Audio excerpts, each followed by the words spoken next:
Bismillahirrahmanirrahim. Assalamualaikum warahmatullahi wabarakatuh. Perkenalkan, nama saya Nur Laila Sari dengan nomor induk mahasiswa 12070300131, mahasiswa jurusan Fisika Fakultas Sains dan Teknologi UIN Sunan Gunung Jati Bandung. Pada video kali ini saya akan menjelaskan analisis serangkaian power supply menggunakan software LT Spice.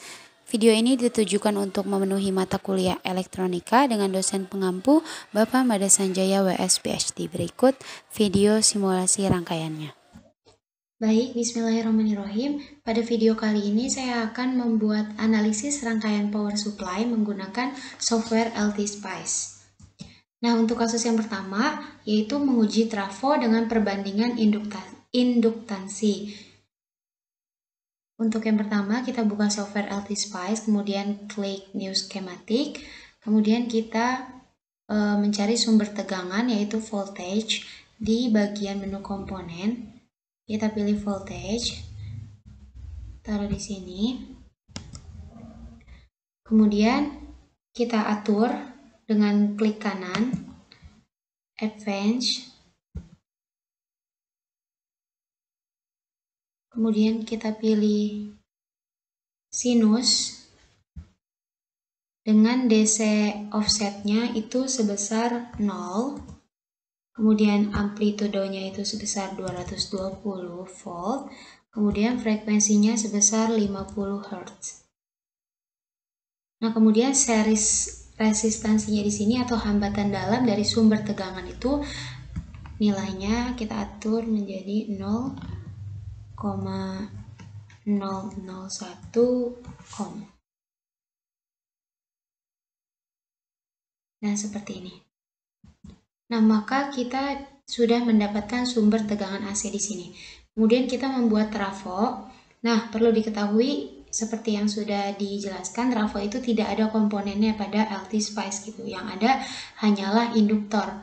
Nah, maka kita akan membuat trafo dari induktor. Nah, maka kita dapat mengatur atau membuat trafo dari dua buah induktor. Induktor ini diatur arahnya supaya berlawanan seperti ini.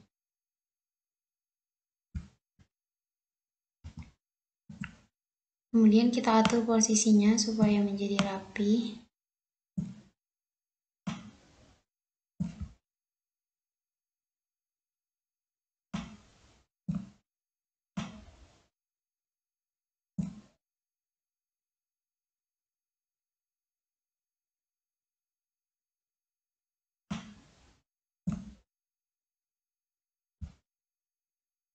Nah, seperti ini.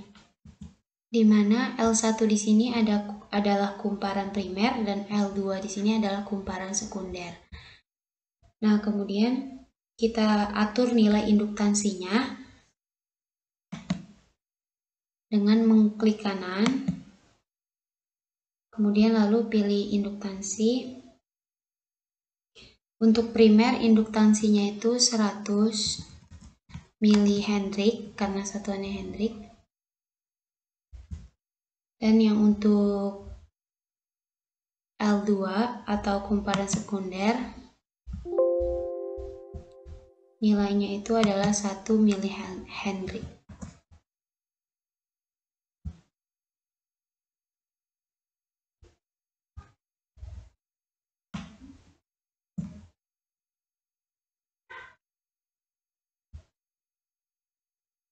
Nah, dua buah induktor ini akan disusun menjadi trafo. Lalu setelah itu kita gunakan resistor beban. Taruh di sini. Kemudian kita atur nilainya yaitu sebesar 1 kilo ohm.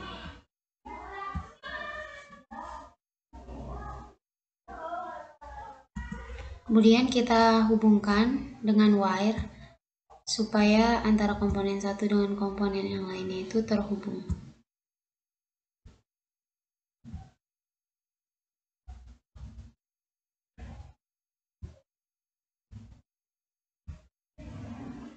Seperti ini.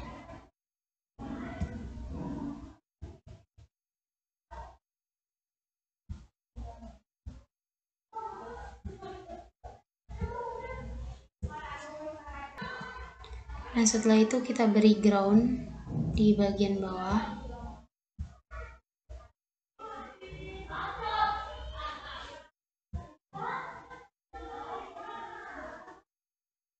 Bagian sini dan di sebelah sini.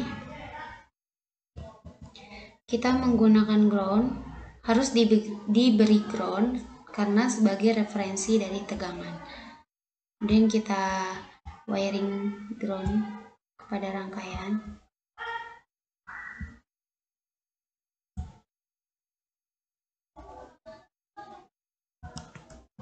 Nah, sebelum di running, kita harus mengkopling terlebih dahulu dua induktor ini agar dapat menjadi trafo dengan cara mengklik bagian menu paling atas kanan, yaitu spice directive. Kemudian kita isi yaitu K, L1, K, L1, L2. Nah, seperti ini. Kita letakkan di bagian sini. Nah, ini supaya menunjukkan bahwa L1 dan L2 sudah dikopling menjadi trafo. Nah, kemudian setelah sudah seperti ini, kita dapat merunningnya dengan cara klik running, kemudian stop time-nya itu sebesar 100 milisecond. Kemudian kita running.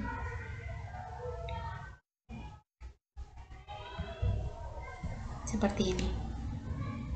Nah, kemudian di sini kita uji tegangan sumbernya di sini, maka akan muncul grafik di sini, yaitu grafik sumber tegangan AC yang besarnya itu sebesar 220 volt.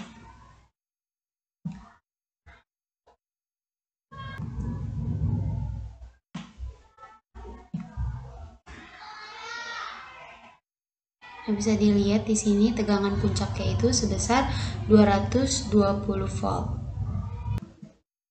Nah, kemudian setelah itu kita dapat mengecek pada bagian sekundernya di sini. Nah, di sini maka akan muncul output kurva kumparan sekunder yang puncak tegangannya ini adalah sebesar 22 volt. Atau min 22 volt. Kita zoom to fit. Di sini min 22 volt. Nah, jadi sesuai dengan konsep yang tadi sudah dijelaskan, seperti ini, ketika perbandingan induktor primer dan induktor sekunder adalah 100:1, maka perbandingannya adalah 10:1. Maka ketika R-nya di sini adalah 220, maka sekundernya adalah 10 kali lebih kecil, yaitu 22 volt di sini. Nah, ini masih AC. Jadi pada kumparan primer tegangannya itu di sini 220 volt, sedangkan pada kumparan sekunder tegangannya di sini itu adalah 22 volt. Nah, untuk yang kedua yaitu bagian penyearah setengah gelombang. Nah, untuk kasus yang kedua ini rangkaiannya masih sama seperti yang tadi, cuma kita tambahkan dioda di sebelah sini. Kita cut dulu.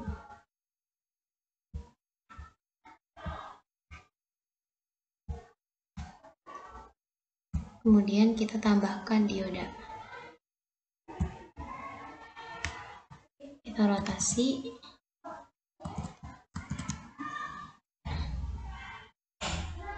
Di sebelah sini. Kemudian kita tambahkan resistor lagi, taruh di sebelah sini.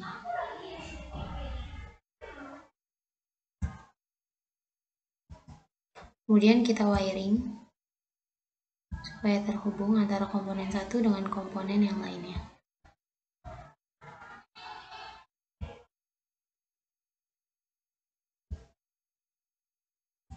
Jangan lupa kita atur besar resistor sama seperti tadi, yaitu sebesar 1 kilo ohm.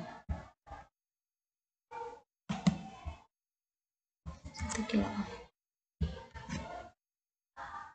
Nah, kemudian jika sudah seperti ini, maka rangkaian sudah siap untuk diuji. Nah, ini adalah rangkaian power supply penyearahnya setengah gelombang. karena masih menggunakan satu dioda. Nah, setelah seperti ini kita dapat merunning dengan stop time itu sebesar 100 milisecond. Kemudian kita dapat menguji input kumparan primer, yaitu dari sumber tegangan AC listrik PLN di sini. Maka akan muncul di sini sumber tegangan AC PLN itu sebesar 220 volt puncaknya. Kita dapat memperbesar sebesar 220 volt puncaknya, dan lembahnya sebesar min 220 volt. Di sini.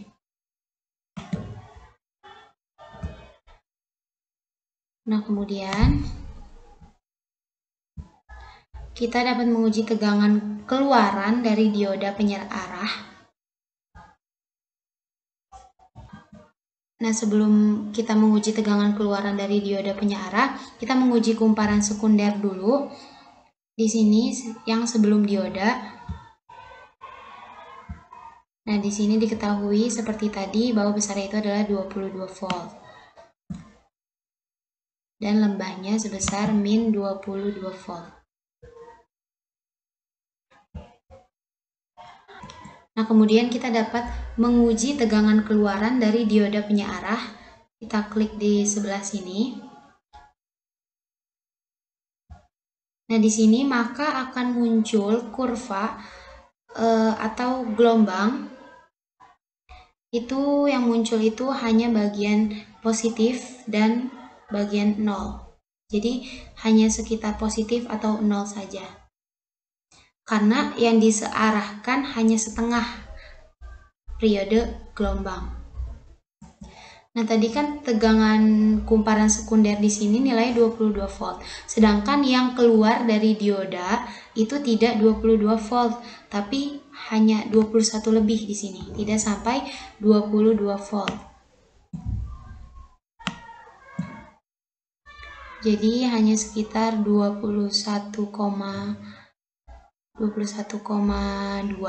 tidak sampai 22 volt. Artinya terdapat tegangan jatuh di sini pada dioda, atau mengurangi tegangan yang awalnya itu bernilai 22 volt.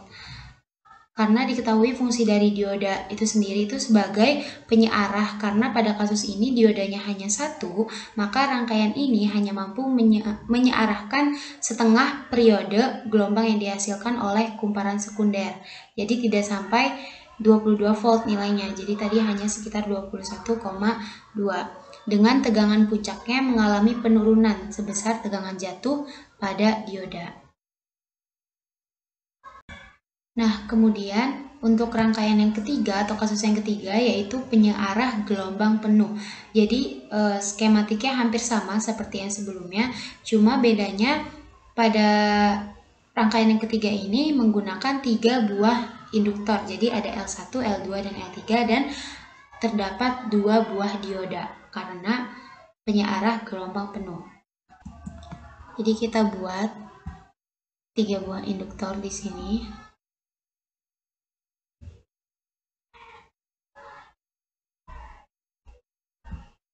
Arahnya dirotasikan terlebih dahulu.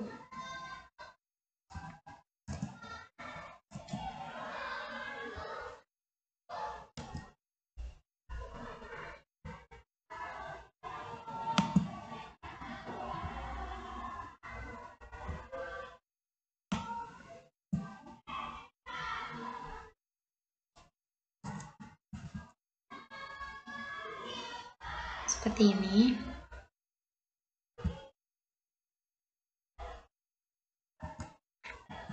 Kemudian terdapat 2 buah dioda.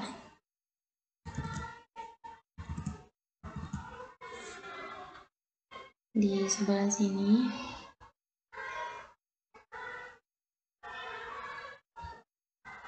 Dan di sebelah sini.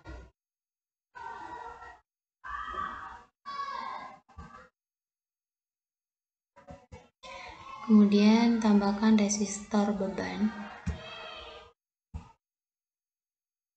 sebelah sini.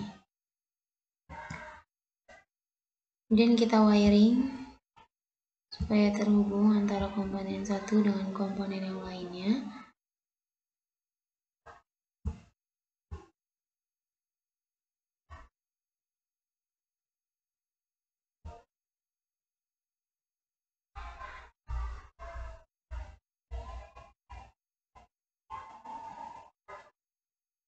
Seperti ini. Kemudian kita wiring juga antara resistor beban dan rangkaian.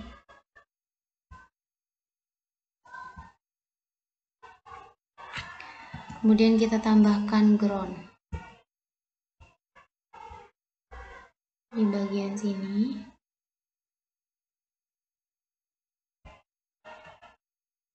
Dan di bagian resistor beban. Kemudian kita wiring supaya ground ini terhubung dengan rangkaian.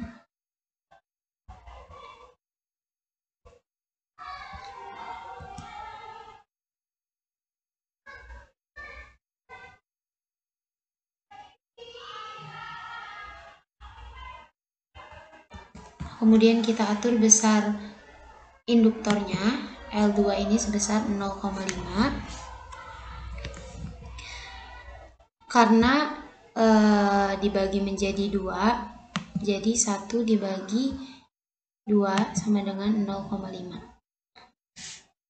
Karena yang tadinya induktornya ini 1, karena dibagi 2 menjadi 0,5 mH.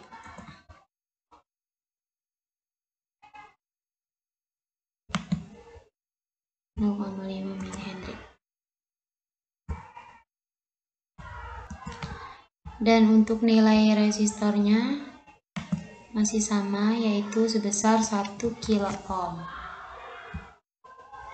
Nah, kemudian seperti biasa sebelum di running kita kopling antara induktor 1, induktor 2 dan induktor 3 supaya menjadi sebuah trafo. Kita isi di sini itu K, L1, L2, L3, 1.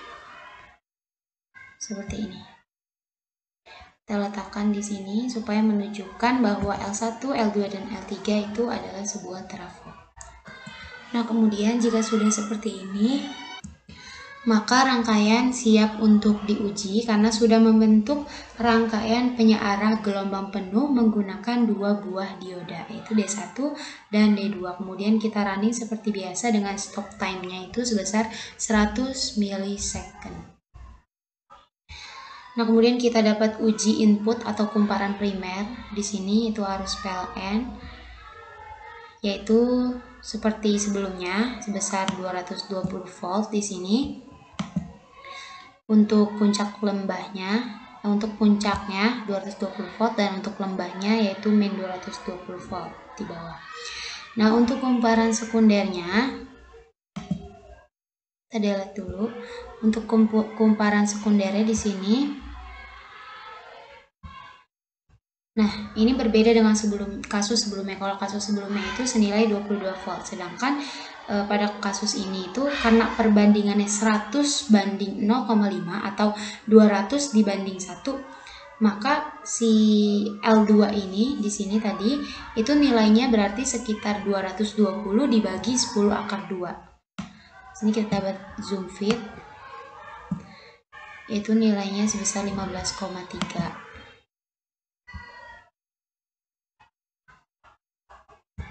Nah, untuk L3 di sini, nah L3 tuh hasilnya sama dengan L2, hanya saja kebalikan. Jadi beda fase antara L2 dan L3 itu adalah sebesar 180 derajat. Seperti itu. Nah, untuk uji pada keluarannya di sini atau outputnya D1 dan D2 itu sudah bergabung. Tegangan output dioda itu membentuk tegangan pada beban yang nilainya nilai resistansinya itu sebesar 1 kilo ohm. Jadi sudah gabungan antara dua buah dioda, yaitu D1 dan D2. Untuk di sini nilainya, tegangan keluarnya. Nah, seperti ini. Jadi untuk setengah periode pertama dihasilkan dari kumparan L2. Sini yang berwarna hijau, dan untuk setengah periode berikutnya dihasilkan dari kumparan L3 yang berwarna biru. Kita delete dulu.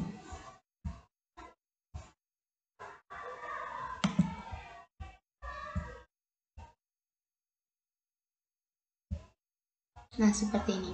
Jadi sehingga kita akan memperoleh tegangan gabungannya, atau di sini sudah tegangan DC ya, penyearah gelombang penuh, walaupun nilainya itu masih fluktuatif. Jadi kita akan menghilangkan nilai 0 di sini. Di sini kan masih terdapat nilai 0. Nah, kita dapat menghilangkannya nanti itu dengan menggunakan filter. Nah, di sini tegangan outputnya itu lebih kecil, yaitu di sini sebesar 15 volt dibandingkan dengan tegangan puncak tadi dari L2 maupun L3, karena di sini terdapat tegangan jatuh pada dioda sebesar 0,7 volt. Jadi tegangan outputnya lebih kecil sebesar 15 volt. Nah, untuk rangkaian yang keempat, yaitu rangkaian penyearah gelombang menggunakan 4 buah dioda. Jadi nanti kita akan menggunakan hanya 2 buah induktor lagi, dan tetapi diodanya itu kita menggunakan 4 buah dioda. Kita menggunakan 2 buah induktor, kita rotasikan supaya arahnya berlawanan seperti ini.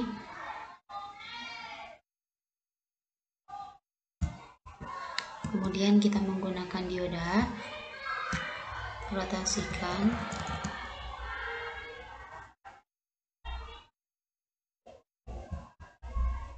D1, D2,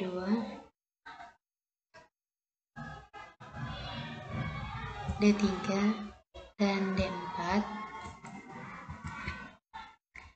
Kemudian kita menggunakan resistor beban.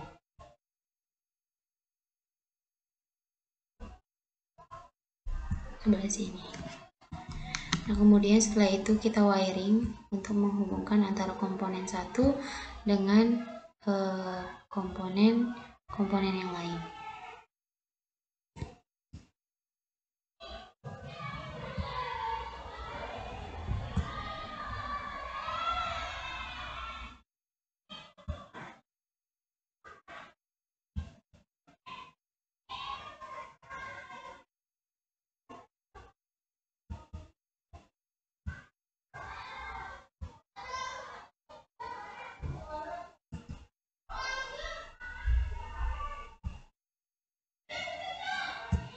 Kita hubungkan.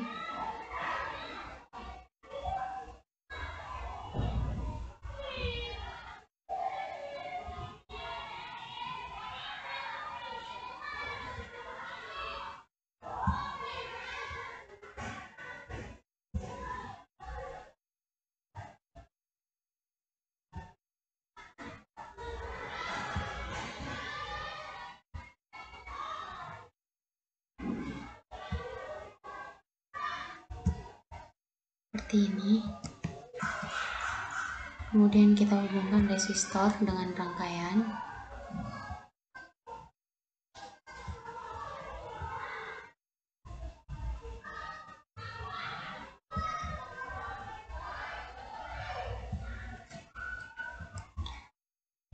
Lalu kita tambahkan ground.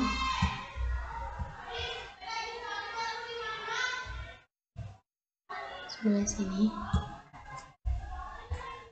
Kemudian kita wiring ground.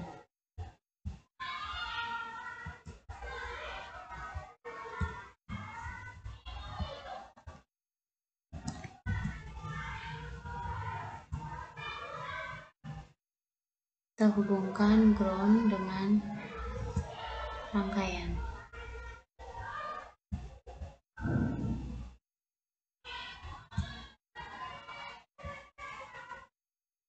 Seperti ini.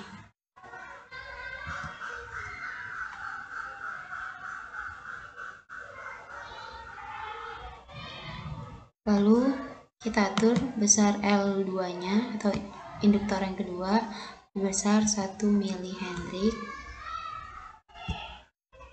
Kemudian besar resistor masih sama seperti tadi, yaitu sebesar 1 kilo ohm. Kemudian kita mengkopling dengan cara mengklik Spice Directive supaya antara L1 dan L2 itu menjadi trafo, yaitu dengan cara KL1 L2 1. Kita taruh di sebelah sini supaya menunjukkan bahwa L1 dan L2 ini adalah sebuah trafo. Nah, jika sudah seperti ini maka rangkaian siap untuk di running. Kita klik run dengan stop time itu sebesar 100 millisecond. Kita klik run, kemudian seperti biasa kita uji sumber tegangan. Yang pertama itu pada kumparan primer di sini arus PLN, yaitu puncaknya sebesar 220 volt dan lembahnya itu sebesar 220 volt juga. Nah, kemudian kita menguji induktansi kumparan primer 1 di sebelah sini.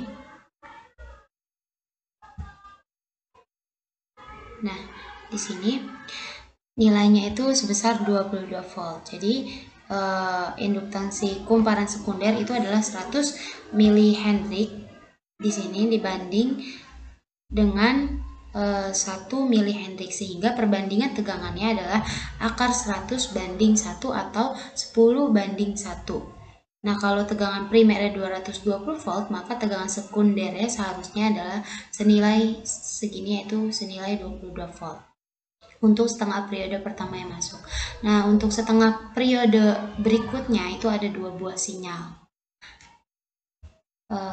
Di sini induktansi kumparan primer, induktansi kumparan sekunder juga nilainya. Nah, untuk setengah periode berikutnya itu ada 2 buah sinyal. Yang tadi sinyal yang pertama itu nanti masuk ke D2 dan D4, sedangkan sinyal yang kedua masuk melalui D3 dan D1, sehingga nanti totalnya itu merupakan gabungannya. Jadi pada beban di sini merupakan gabungan antara 2 sinyal. Jadi setengah periode pertama dari yang dihasilkan D2 dan D4, dan setengah periode selanjutnya itu dari yang dihasilkan D3 dan D1. Kita delete dulu di sini.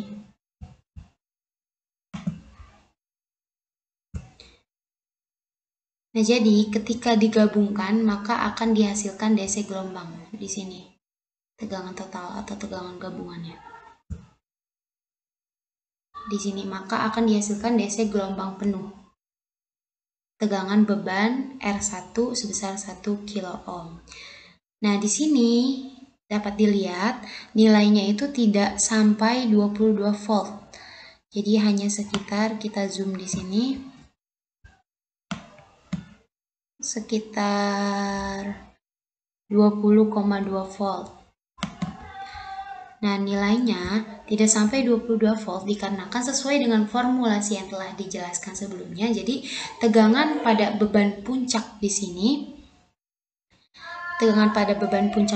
itu dikurangi dengan 1,4 volt karena ada 2 tegangan jatuh di sini pada masing-masingnya, yaitu D2 dan D4 serta D3 dan D1. Jadi intinya bahwa tegangan yang dihasilkan pada beban tidak terlalu jauh dari tegangan pada kumparan sekunder. Jadi di sini kekurangannya itu masih ada titik-titik yang nilai tegangannya ini sama dengan 0. Jadi di sini masih ada titik-titik nih yang nilai lembahnya di sini, nilai tegangannya itu masih sama dengan 0. Sehingga kita masih memerlukan rangkaian tambahan untuk menghilangkan titik tegangan 0 di sini. Karena ketika tegangannya 0, maka ketika digunakan untuk peralatan elektronik, pada titik tertentu dia akan mati atau tidak berfungsi. Jadi kita membutuhkan rangkaian tambahan untuk menghilangkan tegangan 0 di sini. Nah, untuk rangkaian yang selanjutnya atau kasus yang selanjutnya yaitu rangkaian filter menggunakan sistem RC atau sistem kapasitor dan resistor. Jadi untuk rangkaiannya hampir sama dengan rangkaian sebelumnya, hanya saja kita perlu menambahkan kapasitor di bagian sini. Nah, ini kita gunting terlebih dahulu.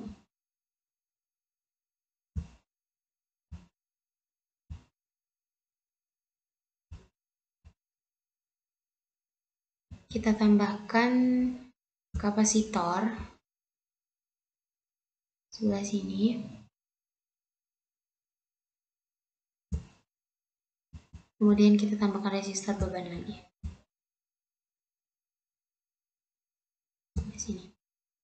Kemudian kita wiring untuk menghubungkan antara komponen satu dengan komponen yang lainnya.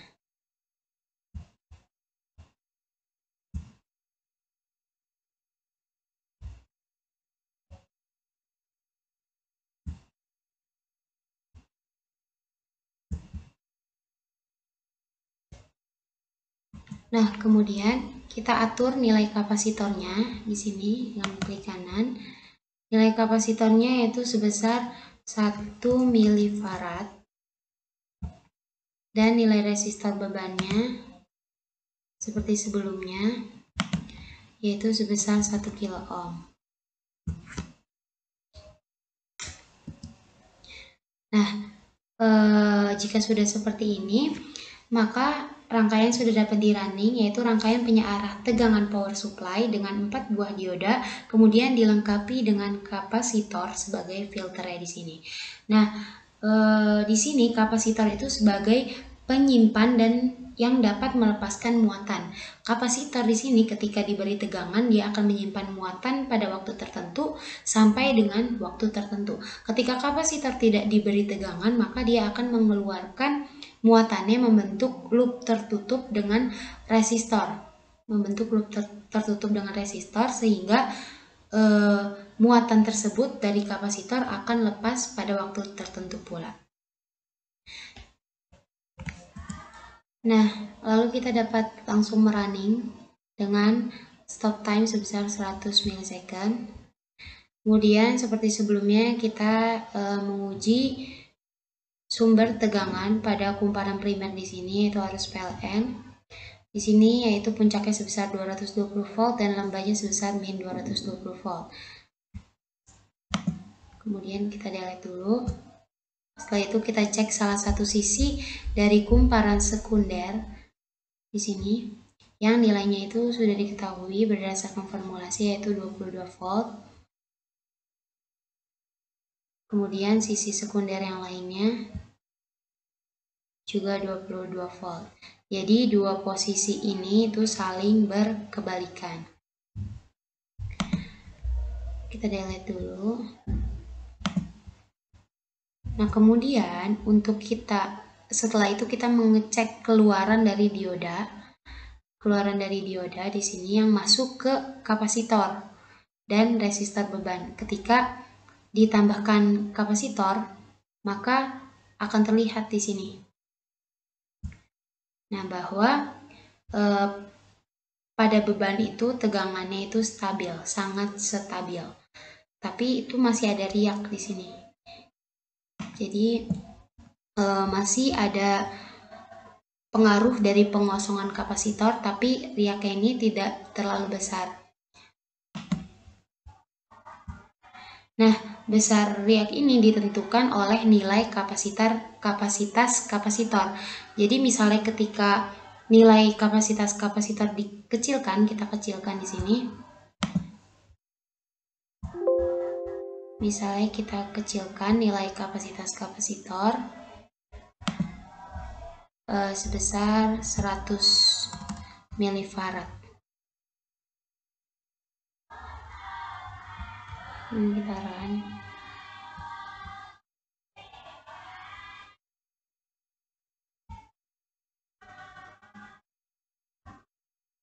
Nah, di sini maka diketahui selisih antara puncak dan lembah dari tegangan yang dihasilkan akan semakin terlihat. Tapi ketika kita memperbesar nilainya kembali seperti tadi, yaitu nilai kapasitas kapasitornya besar 1 milifarad.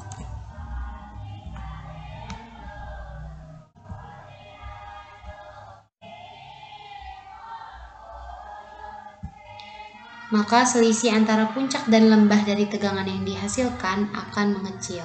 Jadi di sini fungsi kapasitor di sini adalah untuk menghilangkan nilai 0 yang dihasilkan dari 4 buah dioda. Jadi fungsi kapasitor itu sebagai filter di sini bekerja sangat efektif. Nah, kita masuk ke rangkaian yang terakhir, yaitu rangkaian yang ke-6, regulator. Jadi pada rangkaian ini kita akan menggunakan dioda Zener karena kelemahan dari rangkaian sebelumnya, yaitu rangkaian dengan kapasitor ini masih ada nilai tegangan ripple. Oleh karena itu kita ingin memperkecil kembali tegangan ripple tersebut, yaitu salah satunya dengan menggunakan regulator, yaitu regulator yang jenisnya dioda Zener. Kita cut atau kita potong dulu di sini untuk menambahkan regulator dioda Zener. Untuk menambahkan dioda Zener, kita klik komponen, kemudian di sini kita klik Zener. Kita taruh di sini, sebelumnya kita rotasikan terlebih dahulu. Sebelah sini. Kemudian kita tambahkan resistor beban di sebelah sini.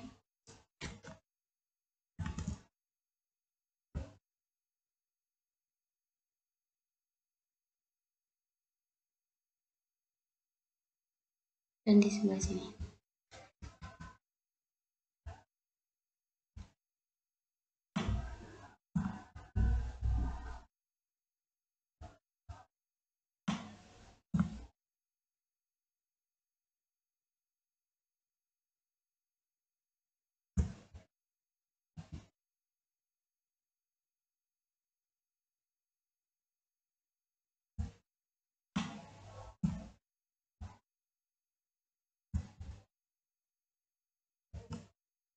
Kemudian kita wiring, kita hubungkan antara kapasitor, dioda Zener, dan resistor beban.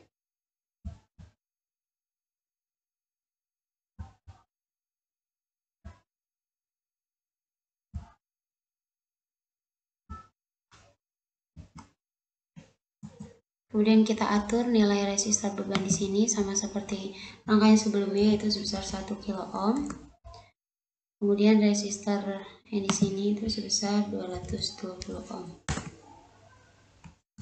Nah, perlu diketahui sebelumnya bahwa berbeda dengan dioda standar, dioda Zener ini bekerja pada daerah reverse bias atau panjang mundur. Sedangkan kalau dioda biasa itu bekerja pada forward bias atau panjar maju. Nah, kemudian setelah seperti ini kita dapat merunningnya dengan stop time itu sebesar 100 milisecond. Dapat merunning.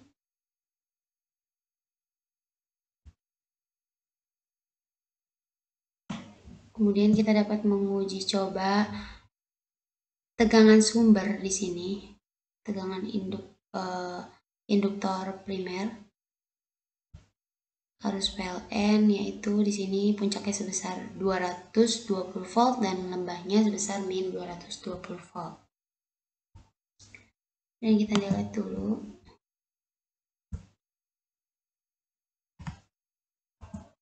Kemudian kita mengecek uji tegangan pada kumparan sekunder. Dari salah satunya di sini, yaitu senilai 22 volt. Tegangannya sebenarnya sama, hanya berkebalikan.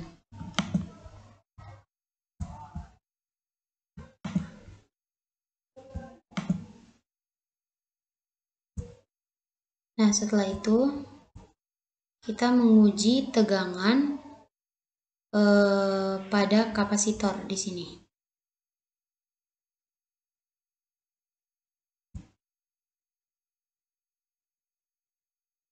Kemudian kita menguji tegangan pada dioda Zener pada beban resistor 1 kilo ohm. Nah, di sini. Jadi pada grafik ini nih terlihat bahwa tegangan dari dioda Zener itu lebih rendah daripada tegangan kapasitor di sini. Nah, dari kurva terlihat bahwa tegangan yang dihasilkan dari dioda Zener lebih stabil. Di sini lebih stabil dibandingkan dengan tegangan yang dihasilkan dari kapasitor. Nah, di sini diketahui bahwa semakin besar kapasitornya, maka nilai triple-nya akan semakin kecil karena nilai tegangan triple ini ditentukan oleh besarnya arus pada beban dan juga berbanding terbalik dengan frekuensi yang dihasilkan dari sumber. Jadi, semakin besar frekuensinya, maka ripple akan semakin kecil atau nilainya itu berbanding terbalik. Nah, triple dan kapasitor di sini juga ditentukan dengan arus yang mengalir pada resistor beban di sini.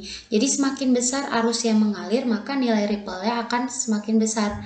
Juga sebaliknya, semakin kecil arus yang mengalir, maka nilai ripple-nya akan semakin kecil. Nah, untuk mengatasi ripple atau tegangan riak pada kapasitor, kita bisa menggunakan dioda Zener di sini. Nah, dioda Zener ini bekerja pada wilayah reverse bias atau panjang mundur, yaitu pada tegangan breakdown voltage. Jika tegangan breakdownnya 5 volt, maka outputnya juga akan senilai 5 volt dan juga seterusnya. Nah, mungkin sekian dari penjelasan analisis rangkaian power supply menggunakan software LTSpace dari saya. Kurang lebihnya mohon maaf. Wassalamualaikum warahmatullahi wabarakatuh. Terima kasih.